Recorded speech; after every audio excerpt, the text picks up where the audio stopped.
creating these emotional connections, which is at the core and the base of any relationship. People don't want to open up. People don't want to share intimate things. The only intimate things people want to share nowadays is sex. and farts in a jar.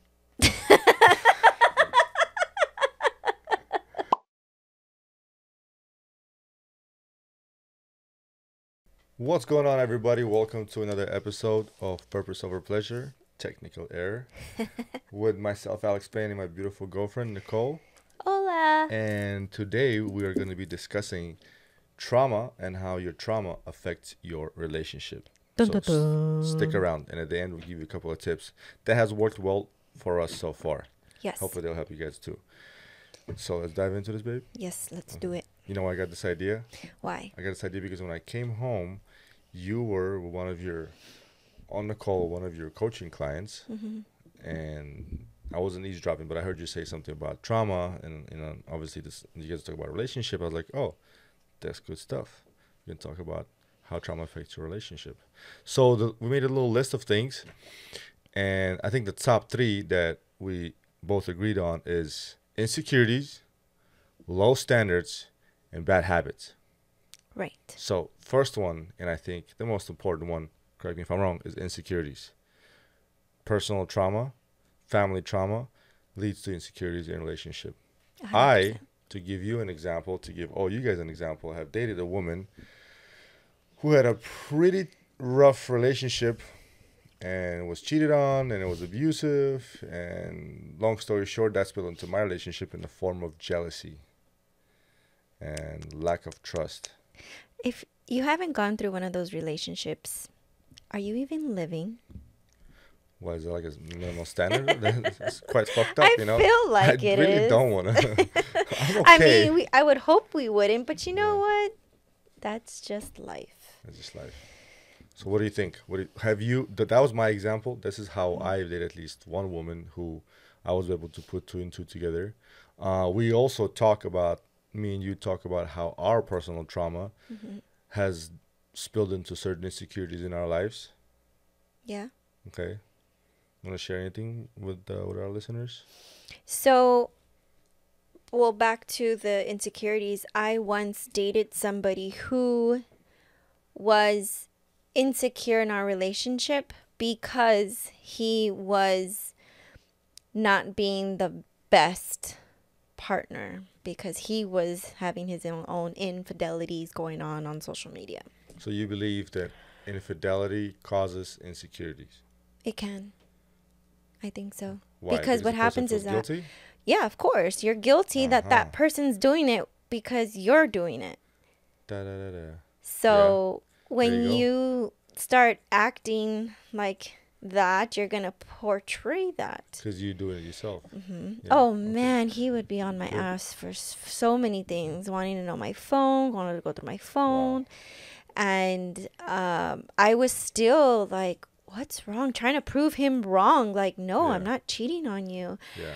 And for the longest, and then one time, of course, I trusted my gut, and his phone was right there. He was in the restroom, and I woke up quickly and just said, go through his phone. And of course, I found what I expected. Yeah. So guys, notice the dynamic is different, but the result is the same. Her, right? It was ex-boyfriend who was jealous because he was cheating. Mine, ex-girlfriend, was jealous because she was cheated on. I know she wasn't cheating, but because she went through a relationship, they made her really insecure. So the trauma can be different. Not everybody has the same trauma. Some people have different trauma in their lives. There are so many different types of trauma you can have, especially as a child. Because as a child, you're still developing. You haven't explored, the world. You're still learning new things, and you're still trying to figure out what's good, what's bad. So you collect a variety of trauma, and only later in life you realize, oh, that was a bad experience, and this was a good experience. So, right. I think that when you're insecure, you start acting, obviously, and projecting that onto your partner. And then that's what makes the relationship bumpy. It's the opposite of confidence. And what happens of opposites Just go Yeah. down the drain hole. Yeah.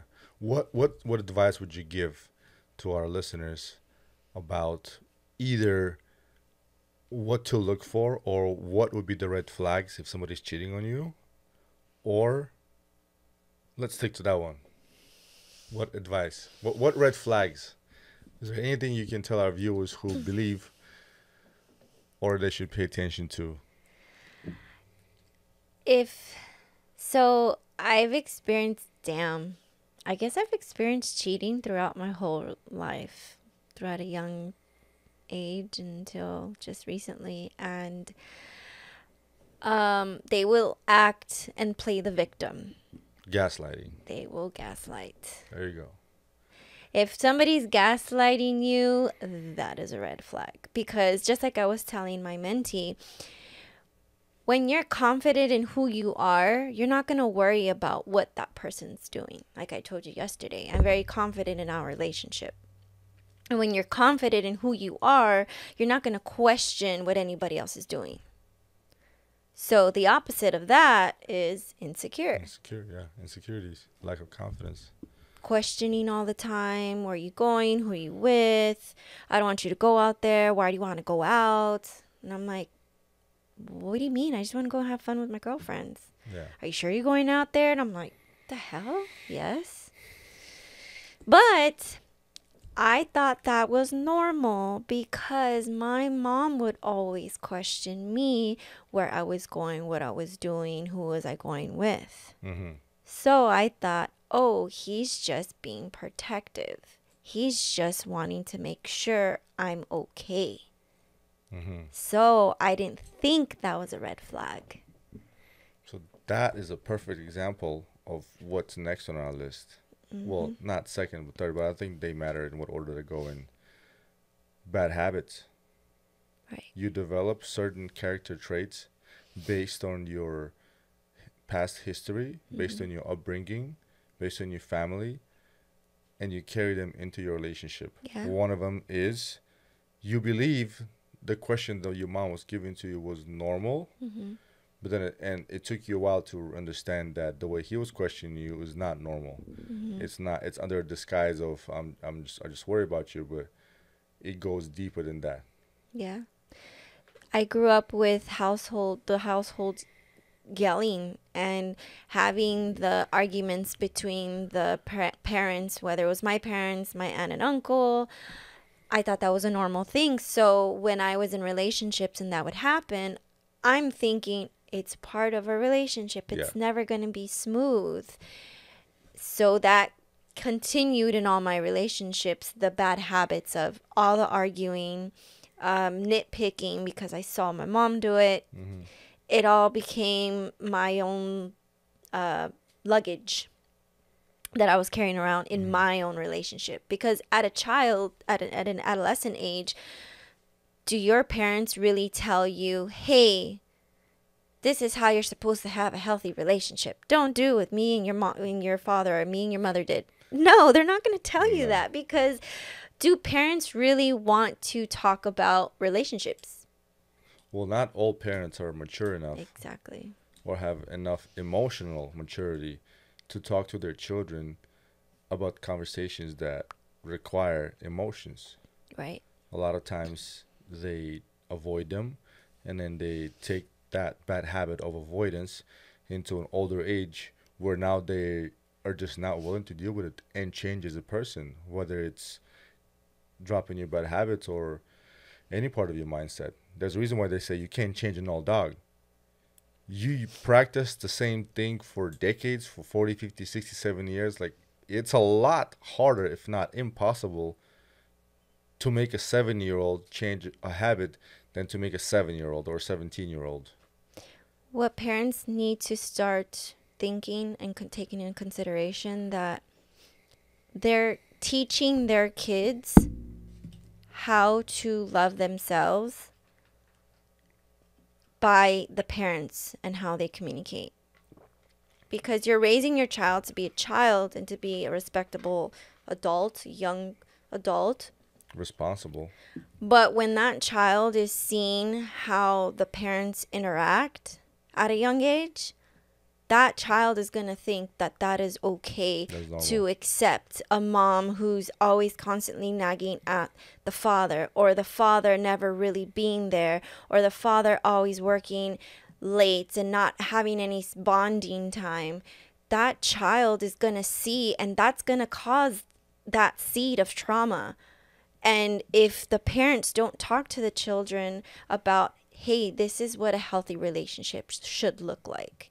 But the parents don't want to sit there and talk to their kids about relationships because they want to leave that responsibility up and to the other world, to outside sources, than them having to have those uncomfortable conversations. It is uncomfortable, but it's these uncomfortable conversations are the ones you usually have to have with other people. Avoidance of a conversation, whether it's because you're angry, because your ego is on the way, because you're having a bad day, because you think you're right and that person's wrong, or whatever. You know me, I've had to go through a few of those, and I still do. There's still another person out there from my family that I have yet to have a conversation with, but I'm taking it one day at a time. Uncomfortable conversations are the ones that are needed to be taken place. People need to be able to sit down and talk to each other without the ego. When you let your emotions, when you act on your emotions, you don't get the point across clearly. So when I was talking to my mentee today, she was talking to me about how do I balance, or how can she balance her patience with finances, and how does she take the burden off her partner? I'm like, well, With finances? yeah. I said, well, you have to ask uncomfortable conversations. Ask him, how can you help him? How can you add less stress? Or how can you not give him as much stress? Or how can you help so he's not as stressed? Ask him if he likes you to cook food for him. You never know. Some people don't like you to cook their own food for them. I don't know. I don't know what the relationship is like.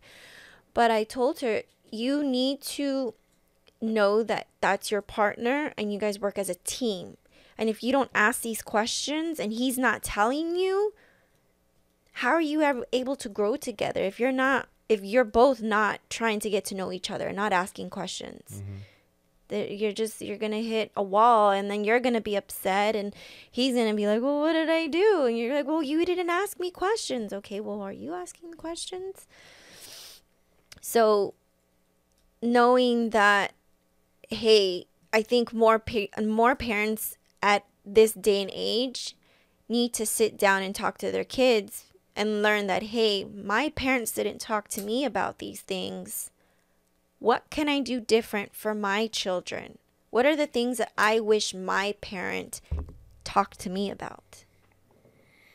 Yeah, that's more important than buying gifts and buying stuff for the child because your parents didn't buy it that. Like my sister is a perfect example of that. Her entire life to both children, she always bought stuff for them. And when I would ask her, why would you do that? Why would you continue to spoil them? Clearly, it's not working out for you. Her excuse was, well, I'm trying to give them everything that was not given to me. And she's doing it out of love. I can't say she's doing because she is doing it out of spite. No, she's doing it out of love. She believes that's her way of showing love to the child. But on the emotional side, when it needs to be conversations or having a productive, emotional, uncomfortable conversation with somebody, total lack. Total lack. That's definitely me with my father.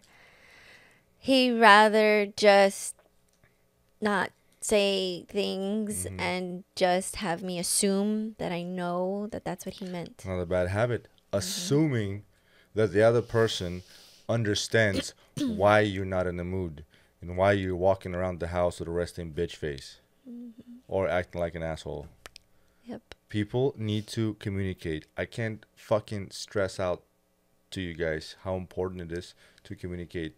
You don't have to sit down and immediately have a long, deep conversation and just dive into the most serious and painful trauma in your life. No, like small shit. Okay, you did something that I didn't like, or something happened that bothered me, and then with that you build trust, Right. and with trust, you're able to be more and more comfortable with each other and open up to each other. And one thing I do recommend is find out what your flaws are. Find out what triggers you. And when you think about things that triggered you in your relationship with your partner, with your friends, with your family, sometimes some people need to write it down. Sometimes some people need to voice it to themselves. But facing whatever that trauma is and asking and digging deep, like, okay, why does this bother me? Why do I always get upset when somebody tells me to fuck off? Okay, well, this happened when I was like, I don't know, 10 years old. My sister told me to fuck off, and it like hurt my feelings because I was coming to her with. I don't know how to respond to that. Because nobody's talking to you. Wow. The Matrix is listening. This is like the second time this happened. I know they're listening. It's so funny. I might have to stop putting Siri on timeout when I do the episodes. I agree with everything you said, and I was just thinking about it. That's another bad habit right there. And then not willing to change, is that what makes it worse? Because it's okay to get into a relationship with somebody who's not perfect. Right. As a matter of fact, nobody is perfect. Nope. No one is perfect. And I think women, me and you know at least one person who believes that a perfect man of her dreams out there exists. I don't think a perfect person for anybody exists. You just take the imperfect person and you work with the material. Now, I'm not saying tolerate red flags. Right. I'm just saying don't expect somebody to be perfect. When you draw that perfect image of somebody and that person does something that doesn't match with the mental image, you begin to panic. You can't have something for nothing. It takes work. It takes effort. You have to be willing to give up something that you have for something that you want to gain. And hopefully what you need to do is you take the bad and give it up so you earn the good. Give up the bad habit, learn the good habit. Mm-hmm. So when I was talking to my mentee, she had mentioned we don't have date night.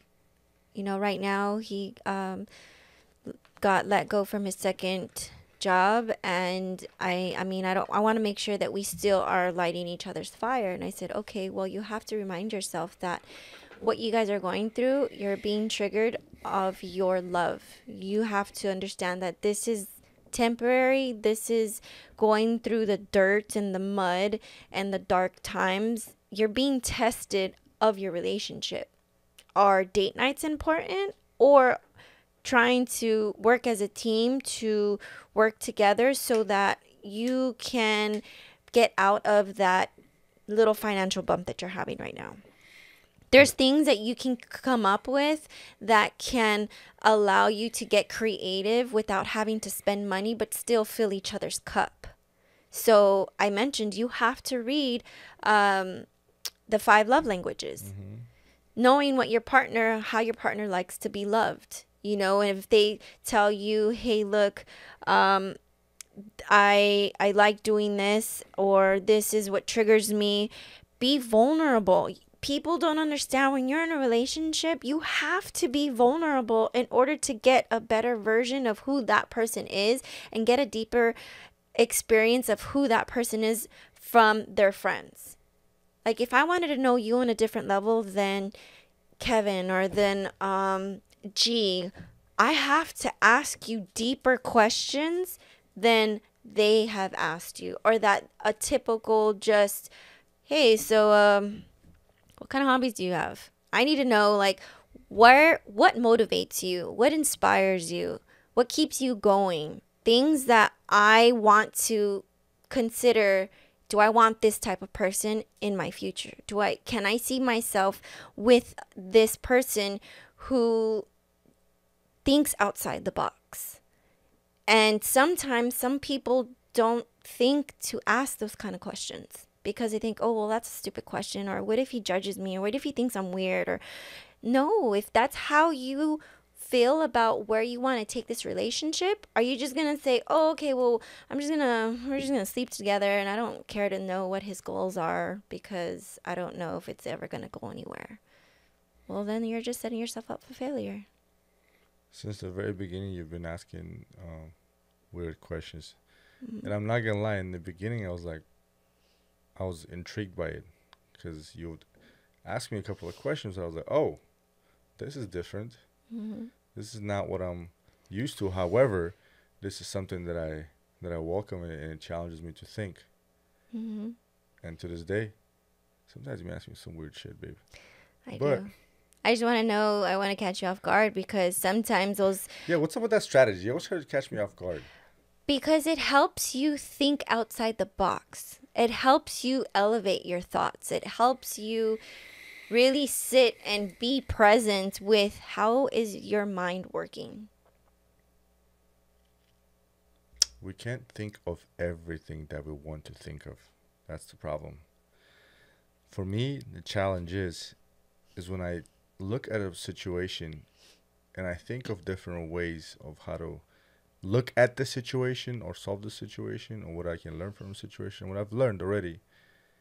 And I realize no matter how many ways I think about it, I still can't think of them all. And there will be somebody out there who's wiser than me.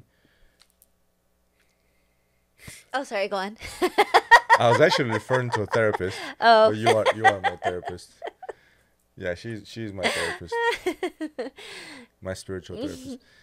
What I'm trying to say is there might be like a professional or even you. We had situations where I would come to you with something and I was like, oh, I did not cover that one. Again, this whole bonding between you and a partnership, your relationship, your partner needs to be the first one you go to for answers you seek. Because if you're able to take this person to bed, but you don't really care about their opinions or their ways of thinking, then why are you sleeping with them? Well, for sex. Okay, so you're going to go ahead and have sex with somebody who can potentially get you pregnant or you can become pregnant. I'm not going to become pregnant. Well, I'm saying you can potentially get me pregnant. And if I'm not asking you these things on whether or not I think you're suitable to be a father. And these girls don't ask these questions, and neither do these men. These men don't care to even ask women where their mind is at because they don't think that's an important thing. They rather just slap some cheeks and call it a day. Touche. We can dive into this one, but our trauma. Our viewers are going to be shocked. Slapping some cheeks. That's another bad habit. Infidelity. Bad habit that you might have developed from previous relationship or even your trauma or your family that you're not willing to give up. And that produces low standards. Well, very well. You went to our next point. Low standards. Yep. That's why I told my mentee, you need to get very, very clear on what you want out of yourself. Did you tell her to write it down? First and foremost, of course. I said write down. I know you write everything down. That and what you like and what you don't like. So that you have a direction of where you need to go, what books you may need to read, so that you can focus on you. So somebody tries to say something that triggers you, you're not going to get as triggered because you know you're already working on that. You already know, I wrote that down. That's something that I need to work on. And you know what? Other people are seeing it. That means I'm not working hard enough. Other people seeing what? The flaws that you may have. You know, in my case, I know I digress on conversations and I can kind of repeat myself. So I know, okay, that's what I need to work on. Mm-hmm. Now, if somebody were to bring it up, I'm not going to get butthurt. I'm not going to get my emotions involved. I'm going to agree because I know that they're telling me this to help me become a better version of who I said I wanted to be. And that's the hardest part. The hardest part is to take the ego out of the equation and actually understand that you may very well have a bad habit and you need to work on it. For me, is, for example, my public speaking skills. I have to consciously and actively work on my articulation, my vocabulary, my public speaking, and the way I get my message across. Because a lot of times, um, I talk fast. I talk fast 'cause I think fast, and some people don't understand me. Plus my accent. So for a very big part of my life, I've heard that, and at some point, I was like, okay, instead of bitching and crying about it, Mm-hmm. I need to work on it. So I started working on it. Yeah, that's the only thing you can do. Or you And can be fucking victim, and for the rest of your life, you can say, "Oh, I'm an immigrant. I don't know, blah blah blah. I have a limited vocabulary," and just be a fucking little bitch about it. right. But back to these topics, the low standards, getting clear on what your surroundings was like and what it is that you liked and didn't like from your past relationships and why it didn't work, why you think it didn't work out, and just go from there. Think about, okay, well, what does the person, that ideal person that I see myself with, am I able to reciprocate that type of energy or that type of person that I want in my life? 100%. You have to be the person who you believe is worthy of getting what you want to get in life, Mm-hmm. whether it's in a relationship, in business, in anything. You have to be that person first. And I did not understand that concept until about a year ago. And for me, the life-changing step to realize that was fitness. That affected my body, my mind, my habits, my character, and everything else followed. This relationship followed, my work followed, my business followed, this podcast followed. Everything follows. You have to be the change you want to see in the world. And you gotta start with yourself. I Mm-hmm. can't possibly sit here and tell people to do something if I don't have a solid track record with myself of doing the same shit. Mm-hmm. And then I'm just a phony. We mirror people. We mirror people who we come in contact with. Because it's when you'll start to notice things in the people that you meet and you have consistent conversations with. There are things about that person that you may want to learn, that they're good at, and that's what you want to learn. Or things that you don't like, that you see it inside you, that you know you need to work on or potentially fix. How can the person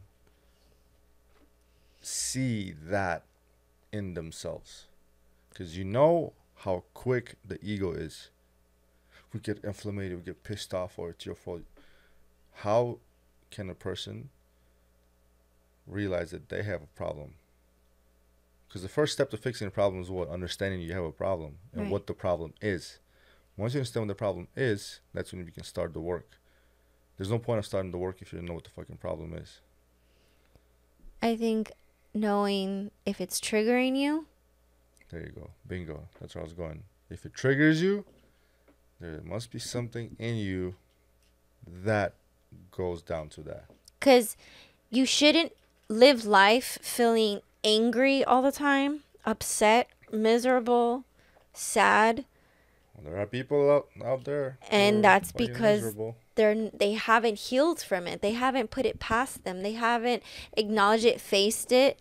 They just threw it under the rug, like the rest of the things that they don't want to face and deal with. And that's why when it comes up, it makes them upset, makes them mad.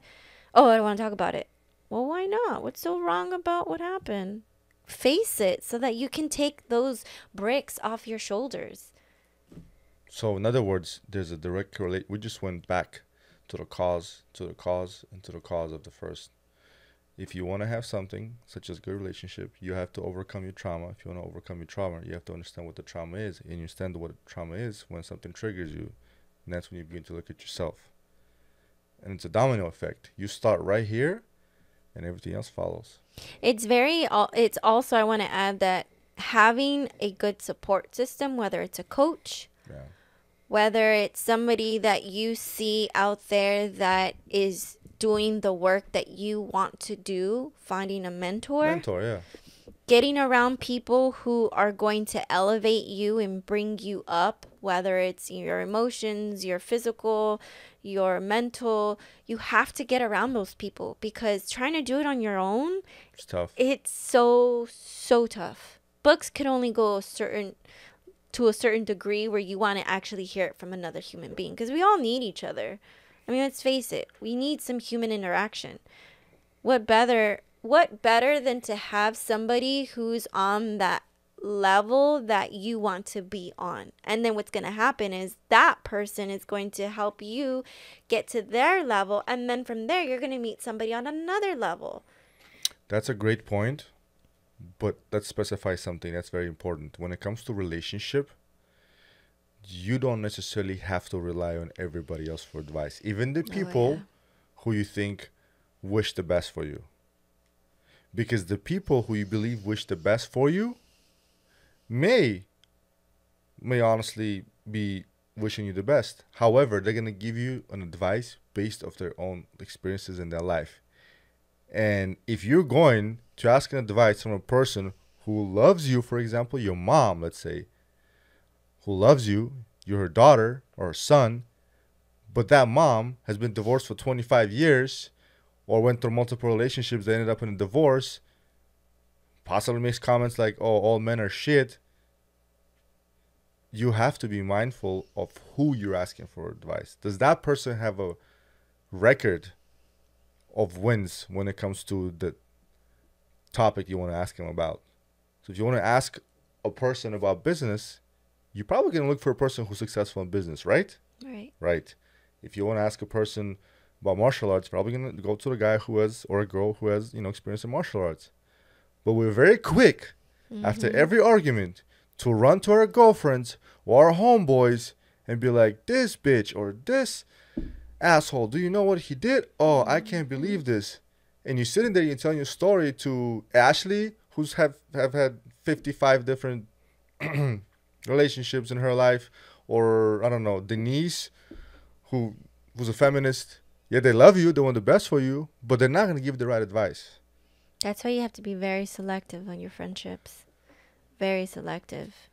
How you talk, how does that person talk to themselves?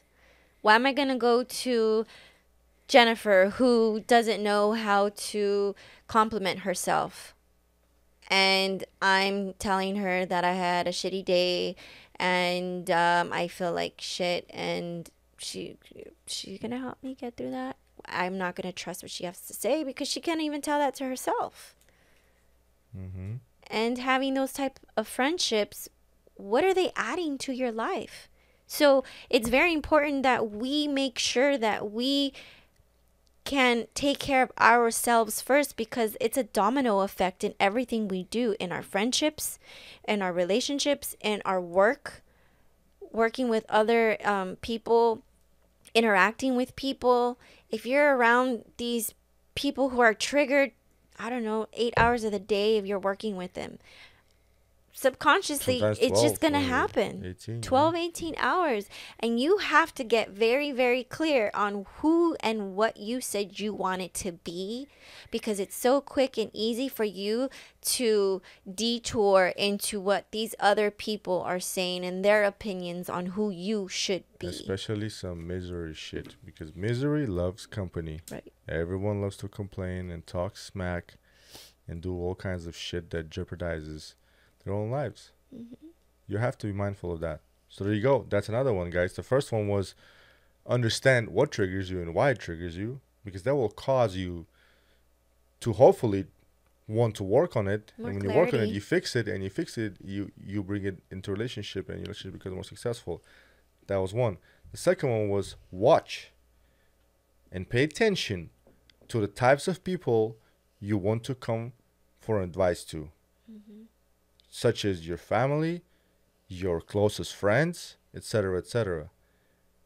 If you know who the person you're asking for advice is, and if they have the track record necessary for you to believe them and for them to have credibility with you.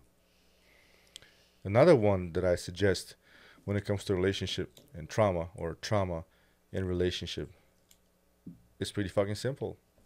See a goddamn therapist. See a therapist. There's nothing wrong with seeing a therapist. I've seen a therapist. You, have you? I am a therapist. Yeah, you're my therapist. Kidding.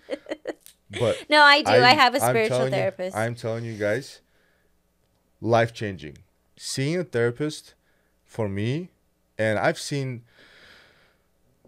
a therapist through different stages of my life. I started in my mid-20s, mid to late 20s, and then right before I That's hit when I my started. 30s and in my early 30s. And those were the times where I was having some hard time in life. And I legitimately needed an advice. There's nothing wrong with that. I'm a grown, independent, masculine, confident, straight, heterosexual man. And I still when I did it. Men have this idea that seeing a therapist makes you weak, makes you look like a little bitch, or it's not for me, it's not my generation. Men don't do that. Bullshit. It made me a better man. Therapy helped me deal with my trauma. By dealing with my trauma, I was able to take all that pain out of my head and fill it, that empty space, with something productive, with new productive habits, with new goals, new good habits. And by doing so, I became a better person. So by default, it makes you become a better person. Unless you're obviously not willing to do shit. Like, Right. for example, also my ex, we were having a hard time in our relationship at some point, and I decided, let's go see a therapist. So I saw a therapist, she saw a therapist. To me, I took it seriously, took some notes, understood something about myself and my own trauma and my bad habits, started to work on them. For her, oh, it's not working out, I don't like the therapist. So I was like, well, find another one. Yeah, I don't know, it's too much time. And that's why I was like, okay, this shit ain't happening. People should be willing to get help, and people shouldn't be too egotistical thinking that they don't need help. And willing to ask for help. That's the problem that a lot of men have. We don't fucking ask for help. We don't. Women, there's women like that. I was totally one. I will admit Obviously, it. there's outliers everywhere, but women are a lot more comfortable with their emotions and talking about their emotions than men are. Men, because of the way we're raised, I beg I'm to telling you. differ. At least my generation of women, I have a good, probably two handful of women who we don't like asking for help. It's not the greatest trait, but we've admitted, and I have friends that that's their masculine trait, that they don't like to ask for help. Okay, well, we're talking about a very small niche, a specific culture I'm and just saying, I in want to put it out population. there. In general, okay, sometimes you gotta generalize. In general, women are better than men. Yes. I'm telling you right now, men, we don't talk about shit like that when we Yeah, go you out. do. Yeah, I know. There's still some things that, we've talked about, that I've mentioned, okay, use your words a little bit more. And I don't think it's a bad thing. I understand and I respect that, hey, you're not going to be like me and just put it all out there, being vulnerable. I don't expect you to. I just also want you to know that you have a safe space with me. So when you're ready, you can. Us getting into a relationship how we did, I wasn't expecting you to just throw everything out there. And again, there's levels in relationships, just like high school. I'm sure we were scared to go into high school from junior high, expecting the worst. And then when we get there, it's a piece of cake. I don't remember, honestly. There's always going to be levels in life. Mm-hmm. And when we create these stories of, oh my God, am I doing this wrong? Should I even, am I going to be around the right crowd? We create stories based on our own limiting beliefs. Right. The book that I'm reading right now is called The Big Leap, and great book. Yeah. And it talks about the fact that a lot of times we sabotage ourselves because of our limiting beliefs, because we may believe that we're not worthy of it. Back to insecurities. Exactly. But that's a real deep thing. So that to me took a lot of thinking. And I might not have figured it out on my own had I not read that book. Or maybe it'll take me some more time. And that's why I love books. Sometimes you're like, God damn, this makes so much fucking sense. Sometimes Where you was have to this? read it 2 times, 3 times, because it wasn't your time to Yeah. understand that part in that book till you reread it again, or at a different time in your life where it finally makes sense. Yeah. Have you ever like watched Disney movies that you're older and you're like, Yeah. oh, what? No, I usually That's notice. what they were trying to I say. usually notice shit that Yeah. borderline criminal, not just subliminal. But back to the books, even sometimes reading them and listening, different senses trigger different reactions in the brain. Yeah. If you guys enjoy reading, I highly suggest the book called Adult Children of Emotionally Immature Parents. I forgot the name of the author, but the book is phenomenal. Again, it's called Adult Children of Emotionally Immature Parents. And that book talks about why we grew up the way we are and the kind of habits and character traits we develop because of our parents. Because our parents were not mature enough emotionally to have conversations with us or to know how to respond to our emotional needs, because children have emotional needs. And by the way, that book is by Lindsay C. Gibson. There you go. Lindsay C. Gibson. I think this generation, we have to do the work. Which is this generation? 'Cause Generation nowadays, of, what is it? I don't even know. I right can't now even is keep up. Is it X? the millennials? No, we were millennials. Well, And that's what I'm they- saying. And these motherfuckers call us old. Okay, so it's the millennials, I think it's right? called Generation X. Is it? I think so. I don't know. It's so confusing. So you're referring to these weak links out there. So These I'm saying, victimhood- no. I'm saying our generation, and We're I'm a little millennial. older, We're millennial, so millennials? Yeah. Okay, so it's millennials' responsibility to put in the work because we now have so many resources. I understand our parents. It's everyone's responsibility. It's everybody's responsibility, but we have to start the trend now. Yeah. If we don't, there goes another effed up generation. Yeah. And that's generational curses. I think me and you both agreed that I decided before I even met you, I'm not sure about you, that I will not be carrying on the generational curses and limitations that Oh yeah. my family had and has. Mm-hmm. I refused to. I told myself that I will not settle with that. And I made a decision and I moved on. And I think you did too. And I think together in a relationship, we're working on that as well. The issue that I have with people nowadays, and this is why it irritates me, is that unlike our parents and their parents, when they were growing up, when they had kids, when they were raising children, when they were struggling, they did not have much resources, like you mentioned earlier. Us and the generations after us, these weaklings, these victims of everything and anything out there, have all these resources, all of them, yet they're not willing to take advantage of them, because we live in the best society, in the best country in the world, at the best time possible. I mean, we're blessed to have everything that we have. And still, there's motherfuckers out there who are depressed, who are complaining, who hate life, who blame others, who say they're victims. Like, what the fuck are you complaining about? You don't have to get out there and hunt mammoth and have a possibility of dying and freezing to death.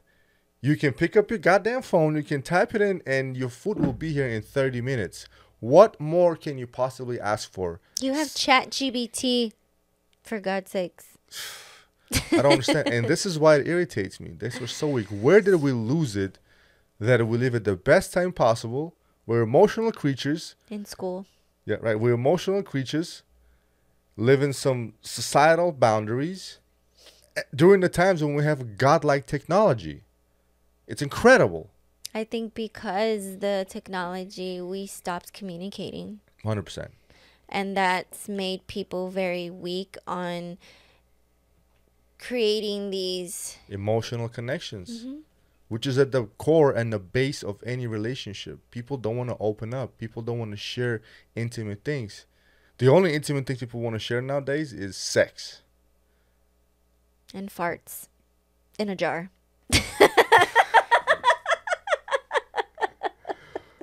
Farts in a jar is. So Oh man. I was telling her that I don't have to like somebody, but I will still respect their hustle.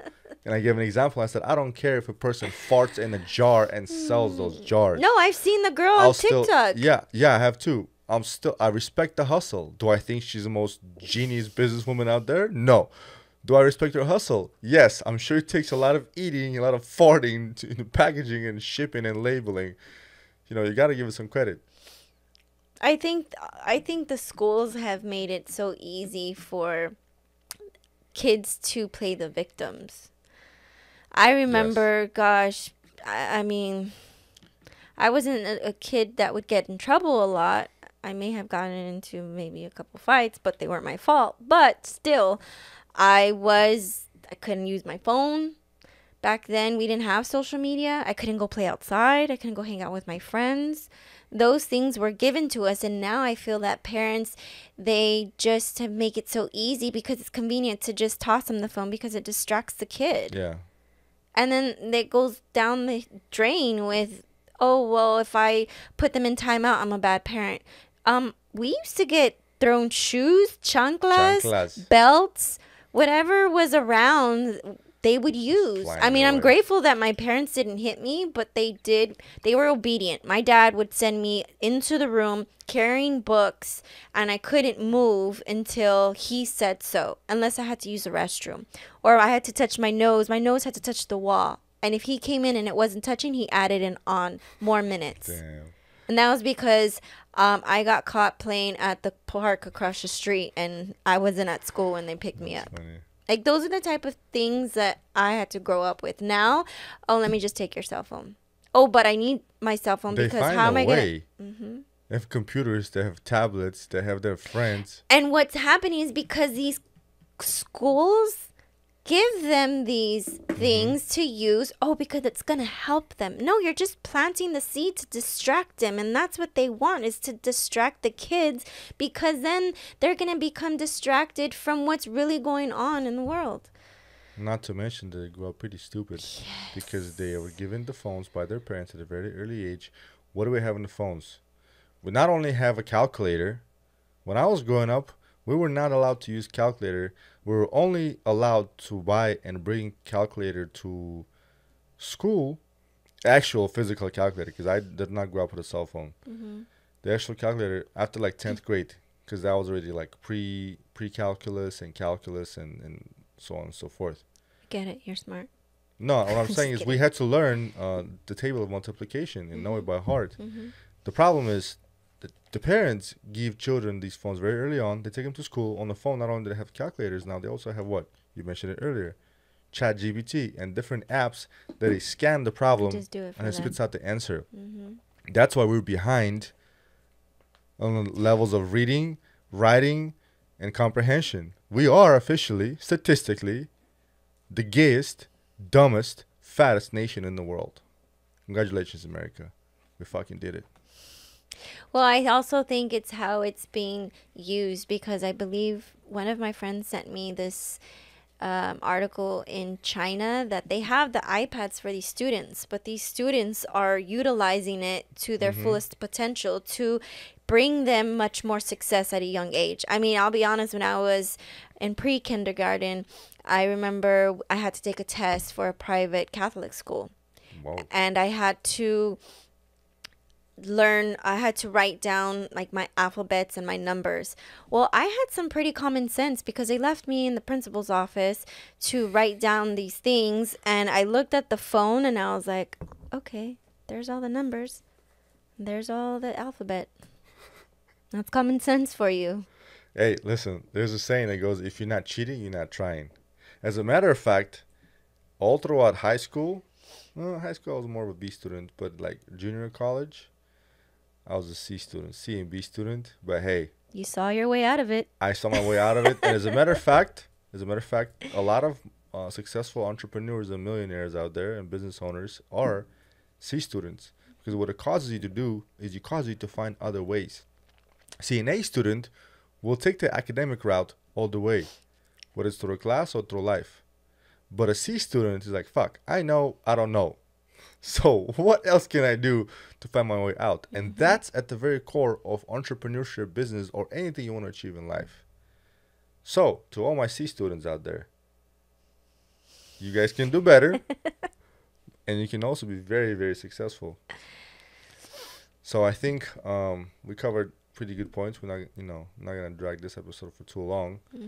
We went over the major things that cause hardship in relationships that stem from trauma, that's insecurities, low standards, and bad habits, and not willing to change those bad habits. So guys, if you have any of those or experiencing those, understand that they're rooted in your trauma, your previous trauma from previous relationship, or maybe even family, most likely your upbringing, right? And the things you guys need to work on is watch who you ask for advice when it comes to relationship. Make sure that person has a solid track record before they give you advice. Understand what triggers you and understand why it triggers you, because that will make you hopefully work on that and not get triggered by something. And another one you had about relationship is, I totally forgot, but we'll come back to that. But those are the things we want to talk to you guys about in today's episode. I think it's important. If you guys found any value in what we talked about or the stories we shared with each other and you guys, please click like, subscribe, and share. Help our channel grow and be a part of our personal growth on this channel and our podcast channel.